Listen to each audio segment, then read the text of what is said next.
My name is Peter Jackson, and this is my life story. I was born on October 31st, 1961, in Wellington Hospital, New Zealand. I've loved film ever since I was young, and got my first camera, a Super 8, at the age of 7. Before long, I was marshalling my friends in the backyard to shoot war films.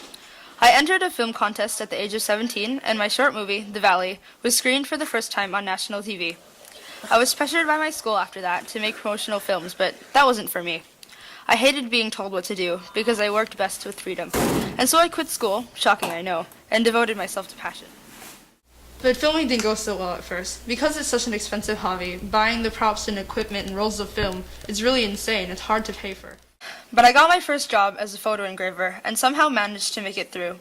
After upgrading to a bigger camera, I began what would become my debut film, Bad Taste. After that, time passed in a blur. I'm married to a wonderful woman, Fran Walsh. I made a couple of more films, all of which were well received, and after a few years, my 2 children, Billy and Katie, were born. Before I knew it, I was fighting to get the rights to The Lord of the Rings. Little did I know that this would change my career completely. After years of grueling work, legal issues, and exhaustion, The Fellowship of the Ring was released. It was one of the best feelings in the entire world. I knew that everything I had gone through was worth it, and I would do it again in a heartbeat.